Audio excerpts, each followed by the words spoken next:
Sex me, baby. I mean, you got it. Sit back and relax. I've done this plenty of times before. Just a warning though, we're gonna have sex in every other way other than you and me actually touching each other, obviously. Like, how is that gonna happen like this? And don't act like you don't know what that means. I could probably make a wallpaper that covers my entire apartment from all the sexting and messages that you guys have sent me over the years. People masturbating to my videos, the whole 9 yards. I'd turn lesbian for you, man. You rock. Well, thank you.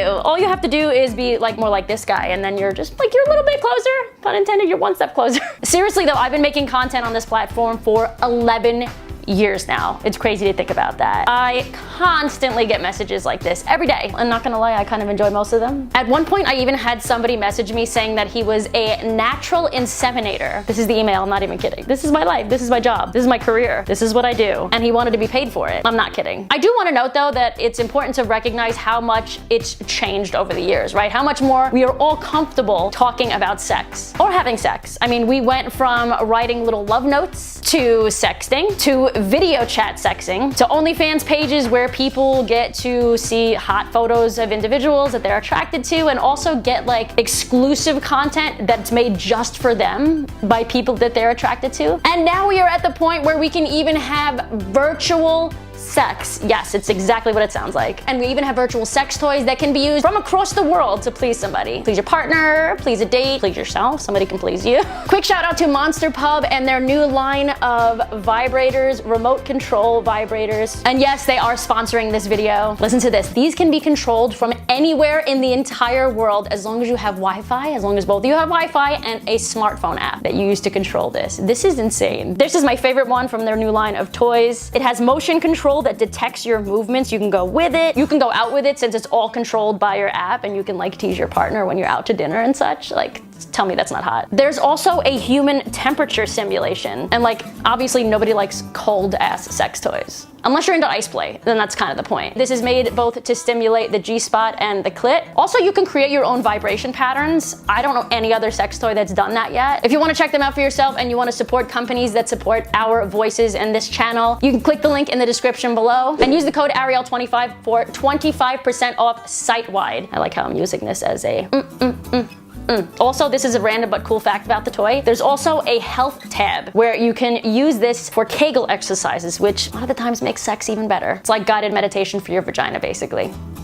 For the tightness of your vagina. I mean, I may or may not have been seeing somebody for the past few months, and I may or may not have used this with them since it's kind of long distance. I mean, I've been keeping my dating life private for the last 3 years or so because like, I don't need that drama in my life anymore, girl. I do think relationships in general are becoming way more public. Couples now have OnlyFans accounts together and TikToks and of course YouTube accounts, Twitter, Instagram pages. Couples are more open about wanting to have threesomes. I mean, there are literally dating apps right now that are made just to help people find unicorns. So why is everybody so much more open than ever before? Here's what my friend Lacey Green, who is a sex expert, has to say on this topic. So why do you think we're seeing more and more people / couples invest in virtual sex or sex toys? In a word or two, I would attribute that to the internet. I think the internet has made it easier for people to buy sex toys and explore different kinds of sex toys that may not have been sold at their local shop without feeling the shame and embarrassment that is fairly common when it comes to going to an adult toy shop. So, you know, there's that extra layer of anonymity. You can order from so many different vendors and companies now and just to get it delivered to your door. So I think that opens up a world of possibility, and it also creates a bigger global market for sex toys. So we see a lot more kinds of sex toys that are catering to different, types of sexual interests and lots of different kinds of couples, as opposed to sex toys that were just catered to straight couples or just catered to women. I would also attribute people being more open about their sexuality to the internet. The media ecosystem on the internet has been much more open about sexuality and much more real about a range of sexual issues and about sex and having sex, and I think that has changed some of the cultural norms around it. Media figureheads of the past were not as open as YouTubers and Instagrammers and all, manner of influencers about sexuality. People, even if they're not showing their face, they can write about it. There's so many blogs about sexuality. Tumblr was huge on that. So it just created that veil of the internet and safety of the internet, at least in the early days, made it easier for people to have those conversations. And is that healthy? Yes, I think that's a pretty healthy thing.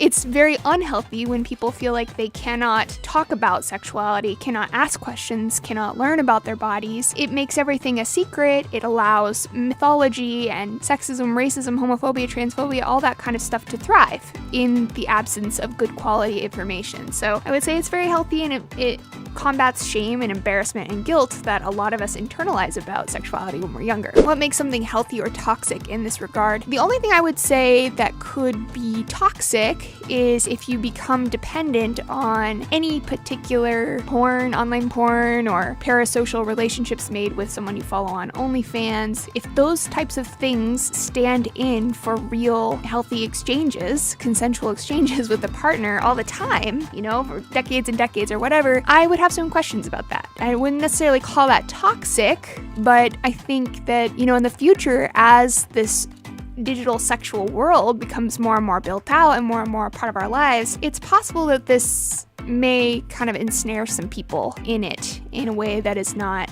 healthy or productive for them, that does not open more doors for them to express themselves in more ways and to have more connections, but rather limits them. Yeah, in general, I would say expressing your sexuality and experimenting with sex toys is a positive, healthy thing. I'm so glad you guys enjoyed this video. I'm going back to the old Ariel ways where you're gonna get a lot more sex education, sexuality content. Since I am demonetized, might as well make it fun again. Let me know what you think in the comments if you enjoy this type of toy, if you are in a long distance relationship, or if you are all about virtual sex. Let me know. I will see you guys back here in a few days with a brand new video. Until then, I love you, love yourselves. Be sure to check out Monster Pub in the description below. And make sure you use code Ariel25 for 25% off site-wide. See you guys back here in a few days with a new video. I love you.